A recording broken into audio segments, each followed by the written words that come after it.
How are you guys? Welcome back to Wargaming China. Now, last time I was talking about the Japanese landings at Changhua-Pang, and today on the 7th of February 1932. Today we're going to move to the afternoon of the 7th of February and the Japanese attempt to seize across the Wusong Creek, take Wusong village and seize the guns at Wusong Fortress from the rear. Now, here we are. The bridge was a railway bridge on the Shanghai-Wusong line, and when the Japanese came ashore, they were very quick to exploit and push their forces along the west side of the railway line, pushing towards Qianwan. On the right of the railway line, as the 24th main objective on the first day was the seizure of the Wusong Bridge and the seizure of the Wusong and an assault on the Wusong fort from the rear, they screened their flanks and marshalled most of their forces for this attack. Now, although the Chinese had indeed managed to tear down the Wusong Bridge, the Wusong Railway Bridge, the Japanese were very efficient in that the 24th Mixed Brigade had with it an element with a pontoon bridging element. And very quickly, as soon as nightfall, the Japanese began construction of their pontoon bridge and an assault on the Chinese side of the Wusong Creek. Now, the Wusong Creek is an interesting creek.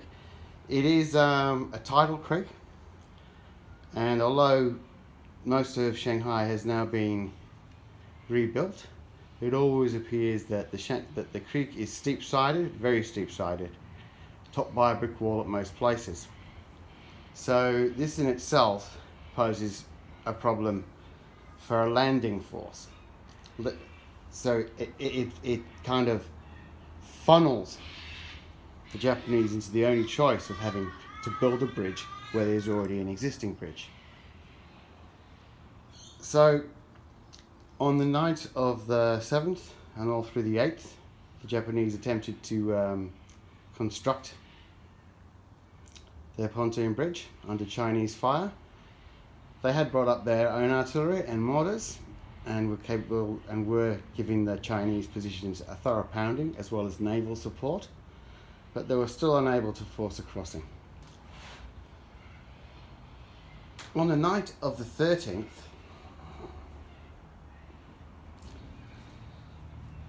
a Japanese force. Now, some sources say this force was one infantry company with support. Other sources say in strength. So what I did was I put 2 companies of Japanese infantry on the far side of the river with some support. I put 2 battalions of Chinese on the far side of the river from the 78th Division with a 120mm mortar and anti-aircraft light machine guns. The objective on the 13th was for the Japanese forces to seize the far side of the river and hold it long enough for the Japanese forces on the other side of the creek to build a bridge to them. This attack also failed, but this attack will be the focus of my game today.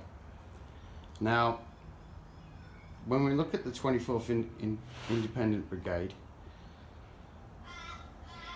we are looking at a force, as I said, that's fresh out of training, it's fresh from Japan, it's not combat experience, this is its first taste of battle. So if it was a bit ponderous to get to the bridge, they weren't crack troops. The Chinese, on the other hand, were experienced troops, as I said, experienced veterans, so they were able to hold up initial Japanese advance onto the bridge for it to be torn down. Now, last week I mentioned that there were many reasons why the naval gunfire from the Japanese failed, and also the Chinese shore batteries being inaccurate. Well, I'll get more back to that today. Now, I said the Japanese assault failed because of lack of reconnaissance. Now, as I said, on the 3rd, when the Japanese had first come under fire from the Wusong guns, they had returned fire and launched boats to assault the position. Now, in the tidal difference here is quite large. It's a meter. The tide comes in twice a day, and it's a meter higher in the afternoon than it is in the morning. And we know that the Japanese were anchored there in the morning when they were fired on. So when they launched their boats, and the boats hit the beach, those that were lucky enough to get to the beach without too many casualties, the men would have jumped over the sides and immediately been up to their thighs in silt. So this assault would have been very slow. There would have been easy targets in their blue uniforms on the beach, and that's the reason why the first assault failed. Now, as far as the reconnaissance on the second assault, this again is carried out in the morning, on the 4th, the morning of the 4th. So again, they're pushing boats forward. They're landing on a beach that they know is not really going to give them any traction. You know, if they already know that their men are going to be up to their thighs on this beach if they're going to land at that time of the day. As I said, there's a meter in tide difference, but they still do that. Now, that's why the Japanese Navy assaults on the fortress failed mainly. But now I'm going to get back to why the guns in the Wusong forts were not that effective.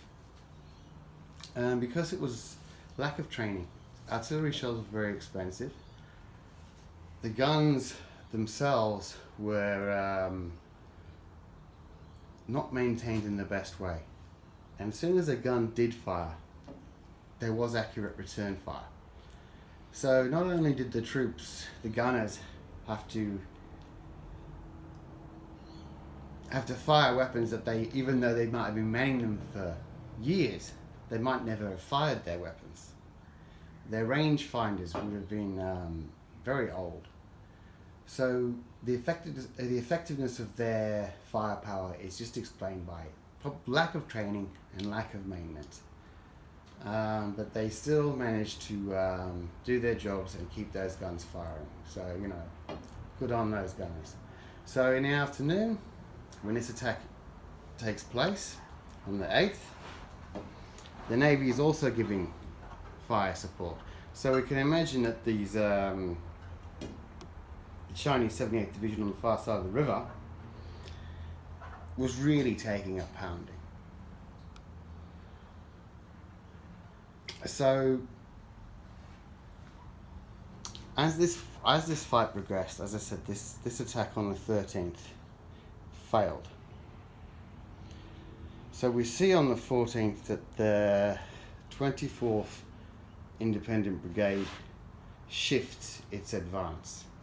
Now, as I said before, on this side of the railway line, the situation was fluid, but they were able to link up naval forces fairly quickly. Probably by the 11th, they were in contact, direct support with the naval forces, land naval forces, force of the IJNLF. Now, on this side of the railway track, the east side, it's a different story. The 5th Army will be moving in to man these positions, and 24th Independent Mixed Brigade will push forward on the 20th towards Kiang-1. Now, on the 20th, we'll see a combined arms operation by the Japanese with tanks, armoured cars, artillery, naval support, air support, and all directed on the Chinese pivot of the left flank at Kiangwan, and we'll get into that in my next video. Well, that was the short one. I'm going to play this. I set this up the other day, but I haven't got to play it yet.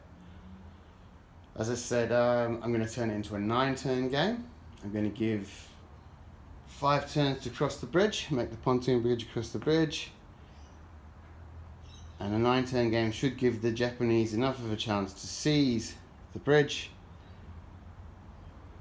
and have it completed. If not, it'll be a Chinese victory. Well, I'll let you know how that went. Press subscribe and hit like if you want.